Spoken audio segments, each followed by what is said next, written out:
Good morning students. Ranthambore children academy senior secondary school की online कक्षाओं में आपका स्वागत है। हम कक्षा 10 विषय सामाजिक विज्ञान, जिसमें हमारा टॉपिक अध्याय चल रहा है केंद्र सरकार इसके विभिन्न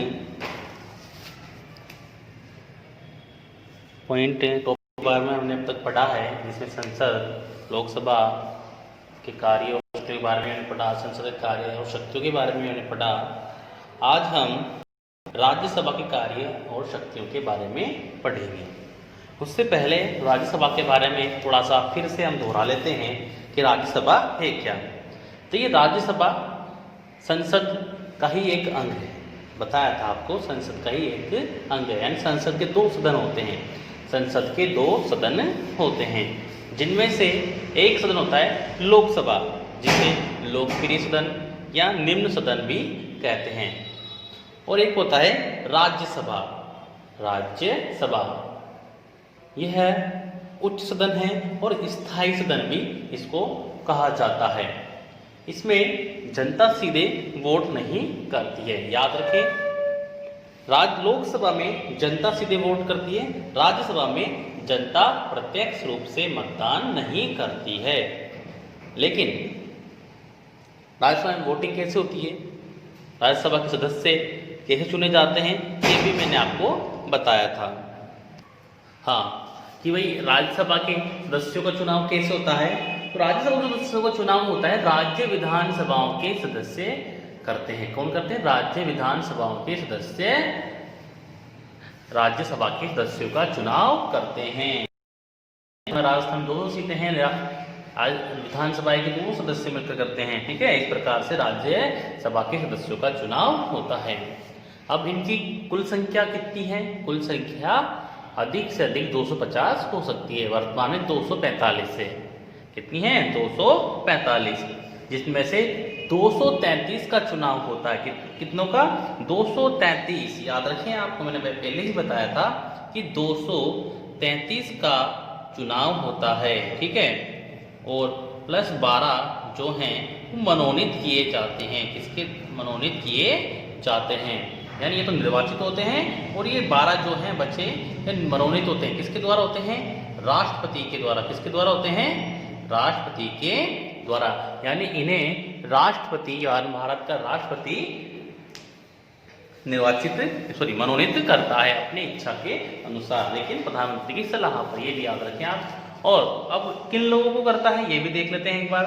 देखिए, उस दिन भी बताया था कि राष्ट्रपति जो कला, साहित्य, खेल, विज्ञान, समाज सेवा, इन क्षेत्रों में अच्छा कार्य करता है, उनको राष्ट्रपति 12 सदस्यों को राष्ट्रपति मनोनीत करता है। अब कार्यकाल कितना होता है? कार्यकाल देखिए, एकमात्र ऐसी बॉडी है भारत की ये, जिसमें 6 वर्ष का कार्यकाल होता है। किसका होता है? 6 वर्ष का। याद रखें। देखिए, अधिकतर भारतीय जो चुनाव होते हैं सभी 5 वर्ष के लिए होते हैं, लेकिन इसका चुनाव 6 वर्ष के लिए होता है। ठीक है, लेकिन इसमें एक शर्त ये रहती है कि इसके सभी सदस्यों का चुनाव एक साथ नहीं होता है। यानी अगर हम कहें कि 233 सदस्यों का चुनाव ही एक साथ होगा, तो एक साथ नहीं होता है। प्रति 2 वर्ष बाद, यानी प्रति 2 वर्ष बाद 1/3 सदस्यों का चुनाव, कितने? 1/3 सदस्यों का चुनाव होता रहता है। और जो जिनका कार्यकाल पूरा हो जाता है वो हट जाते हैं। इस प्रकार से पूरे सदस्यों का चुनाव एक साथ नहीं होता है, हर 2 वर्ष बाद 1/3 सदस्यों का चुनाव होता है। ठीक है, अब इसमें सभापति कौन होता है? सभापति, भाई बैठक होगी तो अध्यक्ष भी कोई ना कोई बनेगा। तो अध्यक्षता कौन करेगा? तो देखिए, ये हमारा संविधान पहले से लिखा है कि सभापति, यानी इसका जो सभापति रहेगा वो कौन रहेगा? उपराष्ट्रपति। कौन रहेगा? हमेशा उपराष्ट्रपति। और मैंने बताया था श्रीमान वेंकैया नायडू वर्तमान में हमारे क्या हैं? उपराष्ट्रपति, यानी ये सभापति हैं किसके? राज्यसभा के। पदेन सभापति, याद रखना, पदेन सभापति, यानी जो उपराष्ट्रपति रहेगा वही इसकी अध्यक्षता या सभापति बनेंगे, किसकी? राज्यसभा की। अब इनका कार्यकाल तो याद रखें 5 वर्ष का ही होता है, ठीक है ना, याद रखें। ये लोकसभा जो राज्यसभा सदस्य हैं उनका 6 वर्ष का होता है, लेकिन इसको तो 5 वर्ष के लिए चुना जाता है, तो इनका कार्यकाल 5 वर्ष ही होता है सभापति का, ओनली सभापति का, सदस्यों का नहीं, ठीक है। तो अब और देख लेते हैं हम।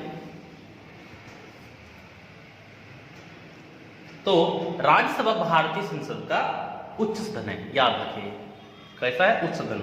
और अनुच्छेद 80 के अनुसार, किसके अनुसार? अनुच्छेद 80 के अनुसार, याद रखें इनको, राज्यसभा का अधिकतम सदस्य संख्या 250 हो सकती है। कितनी हो सकती है? 250, 250 जिसे हम कहते हैं। इनमें से 12 सदस्य राष्ट्रपति द्वारा मनोनीत होते हैं। मैं बताया था अभी भी, ये जो कला, विज्ञान, समाज सेवा, खेल के क्षेत्र में विशिष्ट योगदान देते हैं, उनके विशिष्ट ज्ञान से राष्ट्र लाभान्वित हो सके, इसी उद्देश्य से राज्यसभा में उनके मनोनयन का प्रावधान किया गया है।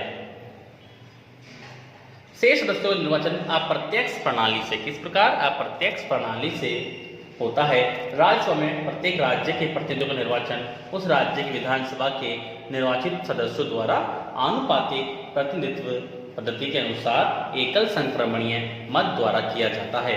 और राज्यसभा के लिए संघ व राज्य क्षेत्रों के प्रतिनिधि इस प्रक्रिया से चुने जाते हैं, जैसा कि विधि द्वारा निर्धारित किया गया है। भारत के संविधान में विभिन्न राज्यों की जनसंख्या के अनुपात में राज्यसभा में प्रतिनिधित्व प्रदान करने की व्यवस्था की गई है। जनसंख्या के अनुपात, जैसे कि हमारे राजस्थान से 10 हैं, कितने हैं? राजस्थान से अगर हम देखें, राजस्थान से कितने सांसद चुने जाते हैं राज्यसभा के? याद रखें, राज्यसभा के, याद रखें आप, राज्यसभा की कह रहा हूं मैं, 10। कितने हैं? 10। लोकसभा की अगर बात करें हम, लोकसभा की बात करें तो 25 चुने जाते हैं। देखिए राज्यसभा के 10 चुने जाते हैं राजस्थान से। ओके, आगे बढ़ते हैं। अब हम चलते हैं राज्यसभा के कार्य और शक्तियों को, राज्यसभा के कार्य और शक्तियों की ओर।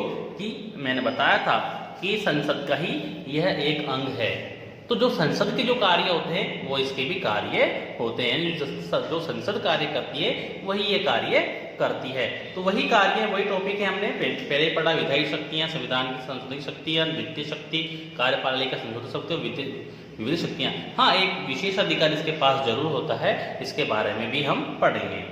अब आगे बढ़ते हैं, एक एक जो शक्तियां और कार्य हैं इसके बारे में हम देख लेते हैं। तो सबसे पहले हम चलते हैं विधायी शक्तियों की ओर, विधायी शक्ति की ओर। तो विधायी शक्तियां, राज्यसभा संसद का उच्च सदन है और संविधान द्वारा सामान्य विधेयकों पर राज्यसभा तथा लोकसभा दोनों को समान शक्तियां प्रदान की गई है। जब मैं संसद के कार्य पढ़ा रहा था या लोकसभा की शक्तियां पढ़ा रहा था, मैंने एक चीज बोली थी कि जो सामान्य विधेयक होते हैं, सामान्य विधेयक होते हैं, जो धन विधेयक नहीं होते हैं, धन विधेयक नहीं होते हैं, वह राज्यसभा और लोकसभा दोनों में भेजे जाते हैं, दोनों में पारित किए जाते हैं। सामान्य विधेयक होने चाहिए, धन विधेयक नहीं हो। किसी विधेयक को अधिनियम तभी माना जाता है जब वह दोनों सदनों द्वारा पारित हो गया हो। याद रखें, दोनों सदनों द्वारा, लोकसभा और राज्यसभा द्वारा पारित हो जाएगा, तभी वह बिल अधिनियम बन पाएगा। ठीक है। किसी विधेयक पर दोनों सदनों के बीच मतभेद होने पर संविधान में दोनों सदनों के संयुक्त अधिवेशन का भी प्रावधान है। मान लो अगर दोनों सदनों के सदस्यों में या दोनों सदनों में किसी बिल को लेकर या अगर मतभेद उत्पन्न होता है तो दोनों का संयुक्त सत्र भी बुलाया जा सकता है, जिसे संयुक्त चर्चा उस विधेयक को लेकर की जा सकती है। संशोधन प्रस्ताव भी दोनों सदनों में पारित होने पर ही मान्य होते हैं। तो यह हुई विधायी शक्तियां। अब चलते हैं संविधान संशोधन की शक्ति की ओर, संविधान संशोधन की शक्ति की ओर। देखिए, संविधान संशोधन की शक्ति मैंने बताया था लोकसभा की शक्तियों में कि संविधान में संशोधन दोनों सदनों में स्वीकृत हेतु भेजा जाता है। यानी संविधान संशोधन करना है तो दोनों सदनों में उसे पारित होना होगा, तभी संविधान में संशोधन हो सकता है। यह किसी भी सदन में प्रस्तुत किया जा सकता है। अब पहले किसी भी सदन में प्रस्तुत किया, चाहे राज्यसभा हो चाहे वो लोकसभा में हो। याद रखें, संविधान संशोधन विधेयक तभी स्वीकृत माना जाएगा जब संसद के प्रत्येक सदन द्वारा उसे सदन की कुल संख्या के बहुमत द्वारा और उस सदन की उपस्थित एवं मत देने वाले सदस्यों में कम से कम 2/3 बहुमत द्वारा पारित कर दिया जाए। तो वह विधेयक या संशोधन संविधान संशोधन विधेयक तभी पारित माना जा सकता है जब उपस्थित सदस्य यानी उस दिन राज्यसभा में उपस्थित सदस्यों का 2/3 सदस्य उसके पक्ष में बोल रहे हों यानी उसके पक्ष में वोट दें, तभी संविधान संशोधन हो सकता है। इस प्रकार यह हुआ संविधान के संशोधन की शक्ति। अब हम चलते हैं वित्तीय शक्तियां। वित्तीय शक्तियां देखिए, वित्तीय शक्तियां को लेकर राज्यसभा के पास ज्यादा पावर यानी शक्तियां नहीं है। तो इसको देखते हैं। वित्तीय विधेयक के संबंध में राज्यसभा शक्तियों भूमिका लोकसभा की तुलना में सीमित है यानी कम है। अगर आप देखें, वित्तीय विधेयक राज्यसभा में प्रस्तावित नहीं हो सकते, यानी जो वित्तीय विधेयक होते हैं, धन विधेयक होते हैं, वो लोकसभा में ही पारित होते हैं। लोकसभा द्वारा पारित वित्तीय विधेयक राज्यसभा में भेजे जाते हैं, भेजे जरूर जाते हैं राज्यसभा में, लेकिन एक शर्त के अनुसार भेजे जाते हैं कि जिसे राज्यसभा प्राप्ति की तिथि से 14 दिन के अंदर विधेयक को संशोधन सहित या वैसा का वैसा लौटा देती है। यानी लोकसभा में जो धन विधेयक या वित्तीय विधेयक पास हो गया वह राज्यसभा के पास जरूर आता है, लेकिन जिस तारीख से वो आया है उसके 14 दिन के भीतर राज्यसभा को वापस लौटाना होता है, चाहे संशोधन करके लौटाए या वैसे के वैसा ही लौटा दे। 14 दिन का समय दिया जाता है राज्यसभा को। लोकसभा को अधिकार है कि वह राज्यसभा के संशोधन को स्वीकार करे या अस्वीकार करे। ये लोकसभा के विवेक पर निर्भर करता है कि वह उस संशोधन को स्वीकार करे या ना करे। तो यह निर्भर करता है लोकसभा पर। वित्तीय विधेयक के संबंध में राज्यसभा को केवल विलंबकारी शक्ति प्राप्त है, यानी 14 दिन तक वो रोक सकता है, अन्यथा नहीं। अब हम चलते हैं कार्यपालिका संबंधी शक्ति की ओर। राज्यसभा को कार्यपालिका से प्रश्न पूछने, कार्यपालिका अगर हमको कहें तो मंत्रिमंडल जो प्रधान शासन कार्य की आलोचना करने तथा स्थगन प्रस्ताव के द्वारा कार्यपालिका को नियंत्रण करने का अधिकार प्राप्त है, लेकिन राज्यसभा की शक्तियां सीमित ही हैं। राज्यसभा में मंत्रिपरिषद के विरुद्ध अविश्वास प्रस्ताव नहीं लाया जा सकता। ठीक है, राज्यसभा में मंत्रिपरिषद की विरुद्ध अविश्वास प्रस्ताव नहीं ला सकता। याद रखें, संविधान संशोधन की शक्ति भी हमने पढ़ ली है। अब निर्वाचन संबंधी शक्तियों को भी पढ़ लेते हैं। निर्वाचन संबंधी शक्तियां भी इनके पास होती हैं, मैंने बताया नहीं, इसमें लिखा भी नहीं है। निर्वाचन संबंधी शक्तियां देखिए, राज्यसभा सदस्य राष्ट्रपति तथा उपराष्ट्रपति के निर्वाचन में भाग लेते हैं। मैंने बताया था कि लोकसभा, राज्यसभा और राज्य विधानसभा सदस्य मिलकर राष्ट्रपति के चुनाव में भाग लेते हैं। राज्यसभा अपने उपसभापति का भी निर्वाचन करती है। अपने उपसभापति, राज्यसभा जो उपसभापति होता है उन्हीं सदस्यों में से चुना जाता है। अब चलते हैं विविध शक्तियों की ओर। विविध शक्तियों की ओर, विविध शक्तियां क्या हैं? विविध शक्तियां क्या हैं इनको देख लेते हैं एक बार, एक देख के। विविध शक्तियां क्या हैं कि राज्यसभा को कुछ अन्य शक्तियां भी प्राप्त हैं जिनका प्रयोग वह लोकसभा के साथ मिलकर करती है। इन शक्तियों में कौन कौन शक्तियां देखते हैं। इसमें सबसे पहले आती है राज्यसभा के निर्वाचित सदस्य राष्ट्रपति के चुनाव में भाग लेते हैं, यानी राष्ट्रपति चुनाव में वो हिस्सा लेते हैं। दूसरी क्या है कि राज्यसभा के निर्वाचित सदस्य लोकसभा के निर्वाचित सदस्यों के साथ मिलकर उपराष्ट्रपति के चुनाव में भाग लेते हैं, यानी राष्ट्रपति और उपराष्ट्रपति के चुनाव में राज्यसभा के सदस्य भाग लेते हैं, याद रखें। तीसरा क्या है, राज्यसभा मिलकर राष्ट्रपति, सर्वोच्च न्यायालय के न्यायाधीशों एवं कुछ पदाधिकारियों पर महाभियोग लगा सकती है। यानी जो संविधान विरुद्ध अगर का आचरण करे राष्ट्रपति या देश का सुप्रीम कोर्ट ऑफ जस्टिस के मुख्य न्यायाधीश या और बड़े, तो राज्यसभा लोकसभा के साथ मिलकर महाभियोग लगा सकती है, तो समय से पहले अपने पद से हटा सकती है। महाभियोग का प्रस्ताव तभी पारित किया जा सकता है जब दोनों सदन इस प्रकार के प्रस्ताव को स्वीकार कर ले। चौथा क्या है कि राज्यसभा लोकसभा के साथ मिलकर बहुमत से प्रस्ताव पारित कर उपराष्ट्रपति को उसके पद से हटा सकती है। उपराष्ट्रपति को भी पद से हटा सकती है। उपराष्ट्रपति को पद से हटाने का प्रस्ताव प्रथम बार राज्यसभा में ही पारित हो सकता है।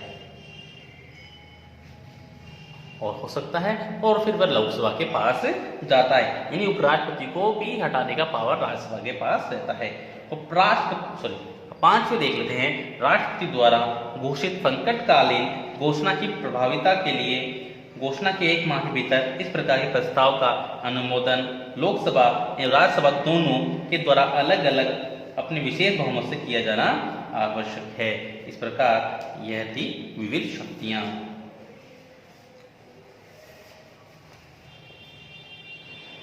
यानी अगर 1 माह से अधिक देश में आपातकाल लागू कर रखना हो तो इस प्रकार की जो प्रस्ताव का अनुमोदन लोकसभा और राज्यसभा दोनों के पृथक अपने विशेष बहुमत से किया जाना आवश्यक है। अब हम चलते हैं विशेष अधिकार की ओर। राज्यसभा को 2 ऐसे अन्य अधिकार प्राप्त हैं जो लोकसभा को प्राप्त नहीं है, लोकसभा के पास नहीं हो शक्तियां, और जिनका प्रयोग अकेले राज्यसभा ही करती है।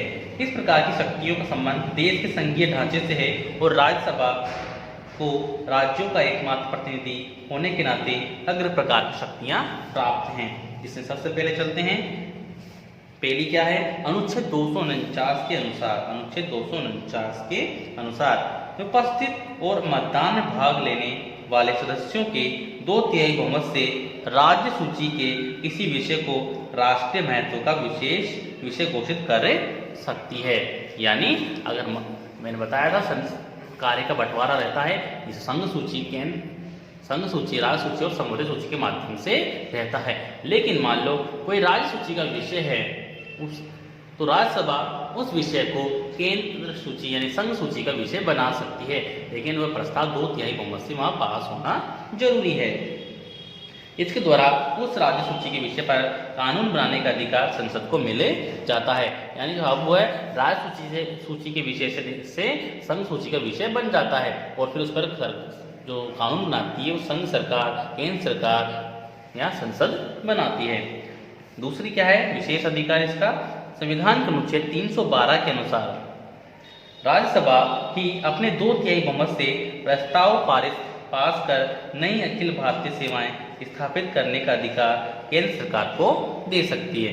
इस प्रकार से विशेष अधिकार भी राज्यसभा के पास है। आज की कक्षा में इतना ही। अगली कक्षा में हम राष्ट्रपति के कार्य और शक्तियों के बारे में हम पढ़ेंगे। धन्यवाद।